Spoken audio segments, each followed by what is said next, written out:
Hello guys, at dahil mahilig akong pumunta o mag-explore kung saan saan, eto nga pala ay sa Mongkok.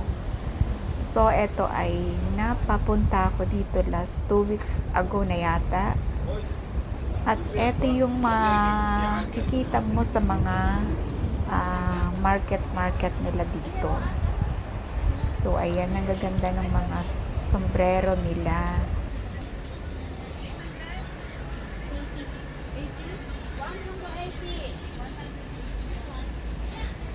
Hindi ko lang natanong yung mga presyo niyan kasi pag nagtanong ka, hahabulin ka nila at pipilitin kanila na tumawad sa gusto mo. Pero syempre hindi naman kada punta ko bumibili ako para matutuwa lang ako na mag-explore talaga. So etong mga bag na ito na nadaanan ko ay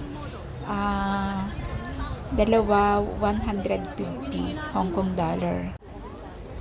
At eto naman ay sa mga mahilig sa mga souvenir shop, mga t-shirt na I love Hong Kong. So ayan, marami kayong pagpipilian. At yan pa mga relo na iba't ibang design. At yan naman sa mahihilig sa bag. So ayan, lahat ng design. At yan, kung mahilig ka sa mga souvenirs, so andyan ang lahat ang mga gusto mong bilhin. Tulad niyan, mga bag na may design na Hong Kong.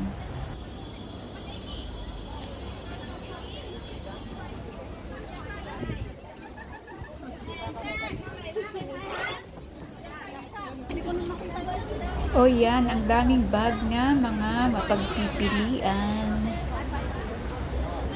So, ayan, may mga maleta. Marami ditong pumupunta, mga turista. Ayan, gaganda ng bag, oh.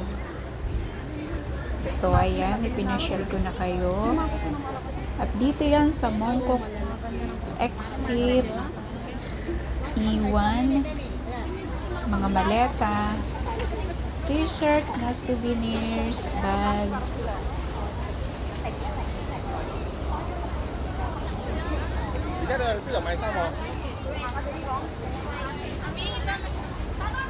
So ayan ang mga tinda dito sa Mongkok.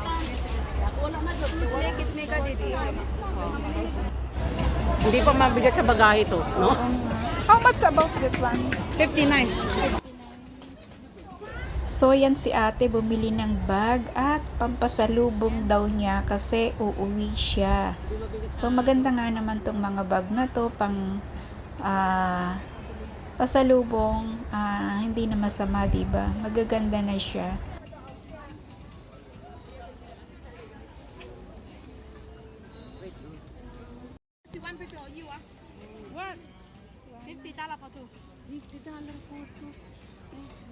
So ayan, bumili na rin ako ng 5 piraso.